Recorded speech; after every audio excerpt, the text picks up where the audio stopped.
Illusions are the cornerstone of sickness unless we know how to disregard bad art. Understanding is the key to happiness, even if it leads to distrust of enemies who cover their mistakes with so many colors that only hamper a relationship between viewer and maker. Distance from what's seen in a visual joke like Meteorites. Joystick action for this here program is microscopic, pathetic, and lame. Each movement of your cursory ship must be made with the pinching of fingers at such weakness as to render conflict very dull-like. A name like Meteorites suggests the launching of galaxy objects headed your way, and that assumption helps us in regards to the joystick's minimalism of effects. There's something about pinching nerves and controls I don't care for very much. 5200 joysticks gradually loosen up over time during their existence in a player's technological hands until quality must be shaken up in like devices again through repair or substitution, whether partial or completely inclusive to shifting gears. My joystick doesn't control so much like a device in progress for Meteorites as it does resemble, in texture and physics over gaming, the slight clipping of the nails. Passing UFOs vary between a couple of kinds. Our space surrounding our triangle or heroic ship extends the darkness into voids I'd prefer no history of in terms of personal feat, because these constant pauses within its feature look very much akin to movements when the slightest touch is not there. The universe is in black and white, graphics are visualized in lack of focus, and it's too easy for a crash under the speedy leap of meteorites. What's interesting about Meteorites is that we don't necessarily let go of the joystick in hope of having its black shaft return to its center or neutral position. For that matter, we might not ever have a neutral position with the joystick as long as it wants to hang around in the joystick base unit. A slight degree, a different touch, is all it takes.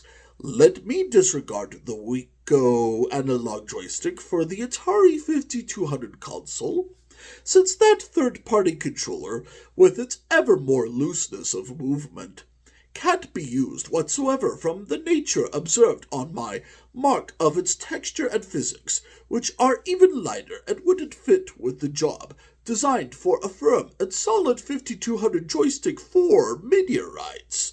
The Atari 5200 Super System is usually a great sounding console for the video game world. A program like this one doesn't have much meat on the bone as far as sound, graphics, and controls are concerned. Blueprint is the complete opposite of Meteorites. While the difficulty in shooters makes me queasy all over during good quality programming, I found Meteorites to be quite dull and uninteresting.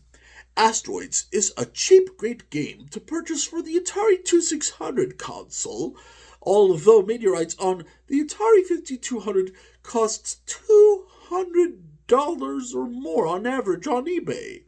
It's an underachiever deserving of whatever foundation placed in sheer notion of excusing for later or never. Yeah, consider that with this voice acting for that game, Meteorites, for the Atari 5200. And hey, thanks for listening to my review. Feel free to donate to my tip jar and give any comments with some praise or criticism if you feel necessary. And just so you guys know, I am not a robot, and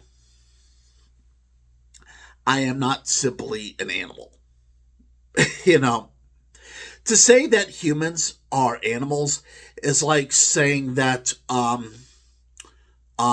flies are animals and tigers are animals and elephants are animals and horses are animals. I do not really like the word animals because it's too broad. It includes too many species. I prefer individual species names, like human, hyena, blue whale, grasshopper, butterfly, not some generic word like animals. In fact, often I think even the word animals has become slang like the word robots. The fact is, as humans, we are born on Earth, and that makes us special. And if the scientists do not appreciate that, well, I have one word for them: scram. Hey, that's just how it is. God loves us, and there's so much opportunity for us to enjoy art and literature in this world. And I hope you guys take care. And remember my tip jar. I do donate materials and gifts and other precious items to thrift shops around the Kern County area, including Goodwill and Salvation Army. I do volunteer work for libraries around the area, and you guys take care and happy holidays.